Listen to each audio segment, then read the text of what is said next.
한국인 10명 중 4명. 이게 뭔 숫자인지 아세요? 병원에서 불필요한 검사나 치료를 받은 경험이 있다고 답한 비율입니다. 근데요, 진짜 무서운 건 이겁니다. 나머지 6명은요, 본인이 당한 줄도 모르는 겁니다. 저는 병원에서 일했습니다. 정확히 어디서 뭘 했는지는 말씀드리기 어렵지만 진료비 청구 구조를 아주 가까이에서 봤습니다. 그리고 알게 됐어요. 아, 이 시스템이 이렇게 돌아가는구나. 환자가 모르면 당할 수밖에 없는 구조구나. 여러분, 감기 걸려서 동네 병원 가신 적 있으시죠? 근데 나올 때 피검사에 엑스레이까지 찍고 나온 경험 있으신가요? 이상하다고 느끼셨어요? 아니면 그냥 의사 선생님이 하라니까 하고 받으셨나요? 솔직히 말씀드릴게요. 저도 처음엔 몰랐어요. 병원에서 일하기 전까지는요. 근데 안에서 보니까 보이더라고요. 아, 이게 꼭 필요해서가 아니라 다른 이유로 권하는 경우가 있구나. 오해하지 마세요. 모든 의사가 나쁘다는 얘기가 아닙니다. 대부분의 의료진은 정말 환자를 위해 최선을 다합니다. 근데 시스템이 문제예요. 병원이 살아남으려면 돈을 벌어야 하고 그 구조 안에서 환자가 모르면 손해보는 지점들이 분명히 있습니다. 오늘 제가 알려드릴 건요. 딱 3가지 질문입니다. 이 질문들 병원에서 제일 싫어해요. 왜냐면 이 질문 받으면 불필요한 검사나 시술을 권하기가 어려워지거든요. 업계에서는 이런 환자를 뭐라고 부르는지 아세요? 까다로운 환자라고 합니다. 근데요, 까다로운 환자가 되셔야 해요. 안 당하려면요. 이 영상 끝까지 보시면 다음에 병원 가실 때 완전히 달라지실 겁니다. 더 이상 의사 선생님이 하라니까로 끝나는 게 아니라 정말 필요한 치료만 받으실 수 있게 됩니다. 자, 그럼 본격적으로 들어가 볼게요. 먼저 과잉 진료가 왜 발생하는지 그 구조부터 말씀드릴게요. 여러분, 병원이 어떻게 돈을 버는지 아세요? 이거 알면 과잉 진료가 왜 생기는지 바로 이해되실 겁니다. 병원 수입은 크게 2가지로 나뉩니다. 하나는 진찰료, 의사가 환자 보고 진단하는 것에 대한 돈이에요. 다른 하나는 검사비랑 시술비입니다. 엑스레이 찍고, 피검사하고, CT 찍고 이런 거에 대한 돈이죠. 근데요, 여기서 충격적인 사실이 있어요. 진찰료가 얼마인지 아세요? 동네 의원 기준으로 초진이 대략 15,000원에서 2만 원 사이입니다. 의사가 여러분 증상 듣고, 진찰하고, 진단 내리고, 치료 방향 정하는 이 모든 과정이요. 15,000원이에요. 이게 말이 됩니까? 의사가 수년간 공부하고, 수련받고, 그 지식과 경험으로 진단을 내리는데 15,000원? 라면 3그릇 값이에요. 그럼 병원은 어떻게 운영될까요? 직원 월급 줘야죠. 임대료 내야죠. 의료장비 유지해야죠. 진찰료만으로는 절대 안 됩니다. 그래서 검사를 하는 겁니다. 엑스레이 1번 찍으면 몇만 원, CT 1번 찍으면 몇십만 원. 여기서 마진이 나오는 거예요. 이건 의사 개인의 양심 문제가 아닙니다. 시스템이 그렇게 만들어져 있어요. 진찰만 열심히 해서는 병원이 못 버텨요. 그러니까 검사를 권할 수밖에 없는 구조인 겁니다. 병원 안에서는 이런 말이 있어요. 적자 진료과와 흑자 진료과라는 거. 소아과, 내과 같은 데는 진찰 위주라 수익이 안 나요. 반면에 영상의학과, 검사 많이 하는 과는 수익이 좋죠. 그래서 일부 병원에서는 의사들한테 검사 건수 실적을 은근히 압박하는 경우도 있다고 알려져 있습니다. 물론 업계 측에서는 반박합니다. 필요한 검사를 하는 것이지 과잉이 아니다. 정확한 진단을 위해서는 검사가 필수다라고요. 맞는 말이에요. 근데 소비자 입장에서 보면 그 필요성을 판단할 기준이 없잖아요. 의사가 하라면 해야 하는 거고 안 하면 불안하고. 근데 진짜 문제는 지금부터입니다. 자, 이제 실제로 어떤 식으로 과잉 진료가 일어나는지 유형별로 말씀드릴게요. 이거 아시면 다음에 병원 가실 때 뭔가 이상하다 싶을 때 딱 알아채실 수 있습니다. 첫 번째 유형, 불필요한 검사 추가입니다. 가장 흔한 케이스예요. 감기 걸려서 갔는데 피검사 하자고 합니다. 혹시 다른 문제가 있을 수 있으니까 한번 보자고요. 아니면 기침이 좀 오래 간다 싶으면 바로 흉부 엑스레이를 찍자고 하죠. 여러분 생각해보세요. 감기는 바이러스 감염이에요. 피검사로 감기를 진단하는 게 아닙니다. 물론 증상이 심하거나 열이 오래 가거나 다른 의심 증상이 있으면 필요할 수 있어요. 근데 콧물 흘리고 목 아픈 정도로 병원 갔는데 바로 피검사? 이건 좀 생각해봐야 합니다. 제가 아는 분이 이런 경험을 하셨어요. 소화가 안 된다고 동네 내과에 갔는데 바로 내시경 하자고 했대요. 근데 그분이 일단 약 먹어보고 안 나으면 할게요 라고 했더니 의사 선생님이 약간 불편한 표정을 지으셨다고 하더라고요. 결국 약 먹고 나왔어요. 내시경 안 해도 됐던 거죠. 두 번째 유형, 과도한 약 처방입니다. 이건 좀 더 미묘해요. 병원에서 약 처방받고 약국 가면 약이 한 봉지에 대여섯 알씩 들어있는 경우 많으시죠? 이게 다 필요한 걸까요? 의학 용어로 다제 약물 처방이라는 게 있어요. 쉽게 말해서 약을 여러 개 동시에 주는 거죠. 물론 필요한 경우도 있어요. 근데 문제는요, 약 하나하나가 다 돈이에요. 그리고 약마다 병원에 돌아오는 마진이 있습니다. 예를 들어볼게요. 감기 걸렸어요. 기본적으로 해열제, 진통제면 되는 경우가 많습니다. 근데 처방전 보면요, 소화제, 항히스타민제, 거담제, 기침약, 비타민까지 나오는 경우가 있어요. 혹시 모르니까, 이것도 도움이 되니까 라는 명목으로요. 이거 외국에서는 좀 다릅니다. 가벼운 감기로 병원 가면 푹 쉬세요, 물 많이 드세요 하고 약도 안 주는 경우가 많아요. 근데 한국에서는 약 안 주면 환자가 오히려 불만이에요. 돈 내고 왔는데 약도 안 줘? 라고요. 이 문화도 과잉 처방을 부추기는 측면이 있습니다. 세 번째 유형, 불필요한 시술이나 수술 권유입니다. 이건 제일 무섭습니다. 왜냐면 금액이 크거든요. 대표적인 게 척추 관련 시술이에요. 허리가 아프다고 병원 갔더니 MRI 찍자고 합니다. 찍고 나니까 디스크가 좀 나왔네요. 시술하면 좋겠어요. 라고 해요. 근데요, 디스크가 튀어나온 게 MRI에서 보인다고 해서 다 시술이 필요한 게 아닙니다. 연구에 따르면 허리 통증이 전혀 없는 사람들도 MRI 찍어보면 상당수에서 디스크 이상 소견이 나온다고 해요. 그러니까 MRI 결과만 보고 바로 시술하자는 건 좀 신중해야 한다는 거죠. 실제로 이런 사례가 있었습니다. 어떤 분이 허리가 아파서 모병원에 갔더니 바로 시술을 권했대요. 근데 불안해서 다른 병원에 가봤더니 물리치료 먼저 해보시죠 라고 하더래요. 결국 물리치료랑 운동으로 나왔어요. 시술비 몇백만 원 아낀 거죠. 자, 여기서 충격적인 사실 하나 알려드릴게요. 건강보험심사평가원에서는 해마다 과잉진료 의심 사례를 점검합니다. 그리고 매년 수천억 원대의 부당 청구가 적발돼요. 수천억입니다. 이게 뭘 의미하겠어요? 그만큼 불필요한 진료가 많이 이루어지고 있다는 거예요. 물론 모든 병원이 그런 건 아닙니다. 하지만 분명히 존재하는 문제라는 거죠. 그럼 우리는 어떻게 해야 할까요? 의학 지식도 없는데 의사가 하라면 해야 하는 거 아닌가요? 아닙니다. 방법이 있어요. 의학 지식 없어도 됩니다. 딱 세 가지 질문만 기억하시면 돼요. 자, 여기까지가 기본이고요. 이제 진짜 핵심 들어갑니다. 여기까지도 어이없으시죠? 근데 이것만 있는 게 아니에요. 몇 가지 더 말씀드릴게요. 치과 사례 하나 말씀드릴게요. 스케일링 받으러 갔어요. 1년에 한 번 건강보험 적용돼서 15,000원 정도면 되잖아요. 근데 치료 끝나고 나니까 의사 선생님이 이러시는 거예요. 여기 충치가 좀 있네요. 이것도 치료하셔야겠어요.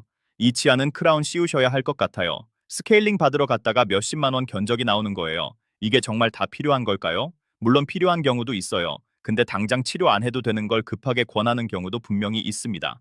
제가 아는 분은 이런 경험을 하셨어요. 동네 치과에서 크라운 3개를 해야 한다고 했대요. 찜찜해서 대학병원에 가봤더니 하나만 하시면 됩니다. 나머지는 지켜보셔도 돼요. 라고 하더래요. 2개 차이면 100만 원이 넘어요. 피부과 사례도 있어요. 여드름 때문에 피부과 갔어요. 간단히 약 처방받고 끝날 줄 알았는데 여드름 흉터도 있으시네요. 레이저 하시면 좋을 것 같아요. 모공도 좀 넓으신데 같이 관리하시죠. 라면서 패키지 시술을 권해요. 여드름 약 받으러 갔다가 100만 원짜리 시술 상담을 받고 나오는 거예요.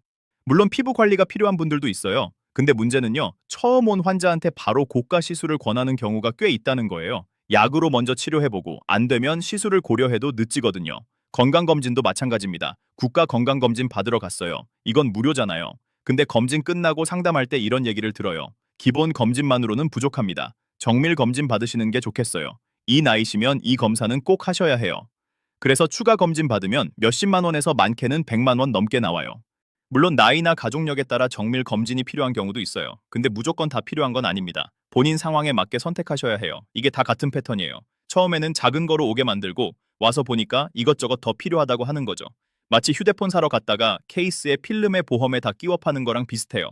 자, 여기서 충격적인 사실 하나 알려드릴게요. 자, 첫 번째 질문입니다. 의사가 검사를 권하거나 시술을 권할 때 이렇게 물어보세요. 선생님, 이 검사 안 하면 어떻게 되나요? 단순하죠? 근데 이 질문이 왜 강력한지 아세요?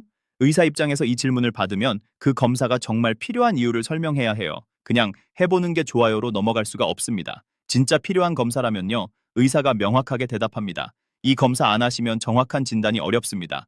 혹시 이런 질환일 수 있는데 그걸 배제하려면 꼭 필요합니다라고요.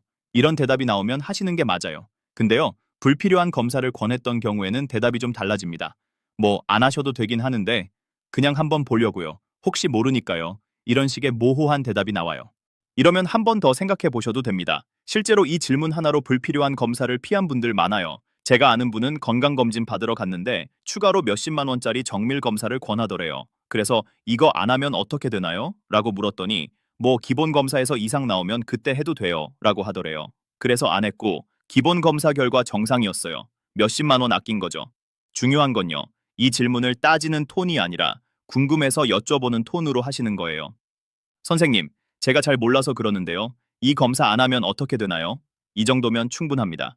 두 번째 질문 갑니다. 이것도 아주 강력해요. 선생님, 다른 방법은 없나요? 이 질문이 왜 효과적이냐면요. 대안을 물어보는 순간 의사가 여러 선택지를 설명해야 하거든요. 그러면 각 선택지의 장단점을 들을 수 있어요. 예를 들어볼게요. 허리가 아파서 병원 갔더니 시술을 권합니다. 이때 다른 방법은 없나요? 라고 물어보세요. 그러면 의사가 물리치료도 있고 약물치료도 있고 운동치료도 있습니다. 라고 설명해 줄 거예요. 그러면 여러분이 선택할 수 있잖아요. 진짜 시술이 꼭 필요한 상황이면요. 의사가 이렇게 말합니다. 다른 방법도 있긴 한데 환자분 상태에서는 시술이 가장 효과적입니다. 왜냐하면 이렇게 근거를 설명해줘요. 이러면 신뢰하고 따라가셔도 됩니다. 근데 불필요한 시술을 권했던 경우에는요. 사실 물리치료 먼저 해보시죠. 약으로 조절해볼 수도 있어요. 라고 대안을 쉽게 인정해요. 그러면 비싼 시술 전에 다른 방법 먼저 시도해보시는 거죠. 여기서 팁 하나 드릴게요. 가장 보존적인 방법은 뭔가요? 라고 물어보시는 것도 좋아요. 보존적 치료라는 건 수술이나 시술 같은 침습적인 방법이 아니라 약이나 물리치료 같은 덜 공격적인 방법을 말해요. 이렇게 물어보면 의사도 이 환자는 좀 신중하구나 라고 인식하게 됩니다. 자, 마지막 세 번째 질문입니다. 이게 제일 강력해요. 근데 조심해서 써야 합니다. 선생님 가족이라면 이렇게 하시겠어요? 이 질문이 왜 무서운지 아세요? 의사도 사람이에요. 환자한테는 시술을 권해도 본인 가족한테는 굳이 안 해도 돼 라고 하는 경우가 있거든요. 이 질문은 그 본심을 건드리는 거예요. 제가 들은 얘긴데요. 어떤 분이 무릎 인공관절 수술을 권유받았대요. 근데 좀 불안해서 이 질문을 했더니 의사 선생님이 잠깐 멈칫하시더니 솔직히 말씀드리면 지금 상태에서는 조금 더 지켜봐도 될 것 같습니다 라고 하셨대요. 그래서 수술 안 하고 관리하면서 지내고 계시다더라고요. 이 질문은요, 의사의 양심에 호소하는 거예요. 환자를 단순히 진료 대상이 아니라 한 사람의 가족으로 생각하게 만드는 거죠. 그러면 정말 필요한 경우에만 권하게 됩니다. 근데요, 이 질문은 타이밍이 중요해요. 처음 만난 의사한테 대뜸 이 질문 던지면 좀 어색해요. 어느 정도 상담이 진행되고 나서 진지하게 고민하는 뉘앙스로 물어보시는 게 좋습니다. 그리고 톤이 중요해요. 따지는 투가 아니라 정말 고민이 돼서 여쭤봅니다. 라는 느낌으로요. 그리고 한 가지 더요. 이 질문에 대해 의사가 당연히 제 가족이라도 이렇게 합니다. 라고 자신 있게 대답하면 그건 진짜 필요한 치료일 가능성이 높아요. 그때는 믿고 따라가셔도 됩니다. 마지막으로 이것만 기억하세요. 자, 세 가지 질문 말씀드렸고요. 여기서 제가 꿀팁 몇 가지 더 드릴게요. 이건 진짜 아는 사람만 아는 겁니다. 첫째, 세컨드 오피니언을 받으세요. 큰 시술이나 수술을 권유받으면 다른 병원에 가서 한 번 더 소견을 들어보세요. 귀찮아도 이게 제일 확실해요. 같은 소견이 나오면 안심하고 진행하시면 되고 다른 소견이 나오면 더 신중하게 결정할 수 있잖아요. 둘째, 진료비 영수증을 꼭 확인하세요. 진료비 세부 내역서를 달라고 하시면 줍니다. 거기 보면 내가 무슨 검사를 받았고 각각 얼마인지 다 나와요. 혹시 받지도 않은 검사가 청구됐거나 이상한 항목이 있으면 바로 문의하세요. 셋째, 건강보험 심사평가원 홈페이지를 활용하세요. 여기 들어가시면 내가 받은 진료 내역을 조회할 수 있어요. 그리고 같은 질환으로 다른 병원들은 평균적으로 얼마를 청구하는지도 볼 수 있습니다. 내가 받은 진료비가 평균보다 훨씬 높다면 뭔가 이상한 거죠. 이 세 가지만 기억하셔도 과잉 진료에 당할 확률이 확 줄어듭니다. 자, 오늘 내용 정리해 드릴게요. 병원에서 검사나 시술을 권유받으면 이 세 가지 질문을 기억하세요. 첫째, 이 검사 안 하면 어떻게 되나요?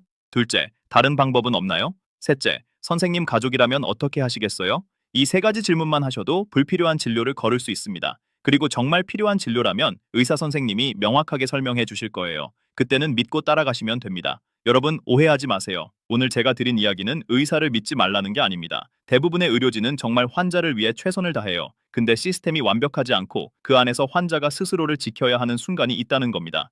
아플 때는 누구나 약해져요. 전문가가 하라면 해야 할 것 같고 안 하면 불안하고 그 심리를 이용하는 구조가 분명히 존재합니다. 근데 이제 여러분은 아시잖아요. 질문 3개면 충분해요. 까다로운 환자가 되세요. 그게 여러분 건강이랑 지갑을 지키는 방법입니다. 다음에 병원 가실 때 오늘 알려드린 거 꼭 써먹어 보세요. 그리고 주변 분들한테도 알려주세요. 모르면 당하는 거예요. 알면 안 당합니다. 이 영상이 도움이 되셨다면 구독이랑 좋아요 부탁드리고요. 다음 영상에서도 업계에서 절대 말 안 해주는 비밀에 대해서 준비해 올게요. 내부자들이었습니다. 다음에 또